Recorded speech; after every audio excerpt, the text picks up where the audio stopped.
I noticed in some of the videos you've discussed like diagramming. I can't say that I feel strong in that area. I'm not sure if I know you said you don't recommend diagramming for logical reasoning questions, but if I were to want to practice that just so that I have that skill, is there anything that you have as far as like worksheets or anything like that? Well, I wouldn't say to never diagram logical reasoning. It depends on the situation. So there are some question types where diagramming can be useful.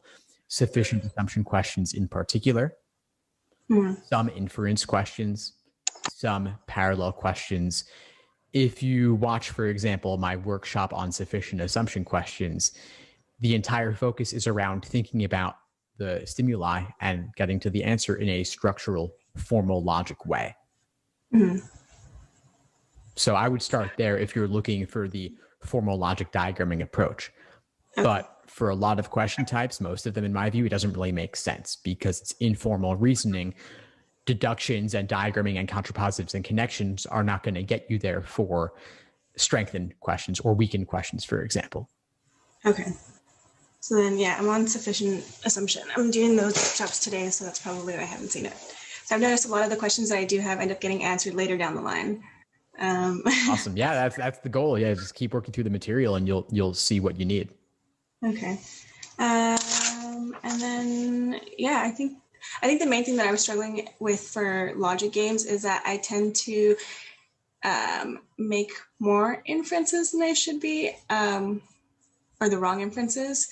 And then I get, I feel like I do too much work and then I end up having to do more work as I'm going through it. So it's doing a lot of work throughout. Yeah, I get what you're saying. And so part of that just comes down to properly interpreting your diagram and not making supposed inferences that don't actually play out. And so that's a lot of what tomorrow night's class on games is going to be. Okay. Basically things like not reading backwards on an arrow, that sort of thing. Yeah. Two variables side by side, the directionality means everything. Yeah, I would say that in and out games are the ones that are giving me the most trouble. The other games are easy. They're actually fun. Thanks for tuning into the show. Please subscribe if you haven't done so already to be notified of new episodes as I release them. And feel free to reach out if you need anything at all as you move forward with your prep. I'm happy to help however I can. In the meantime, I'll wish you all the best and take care.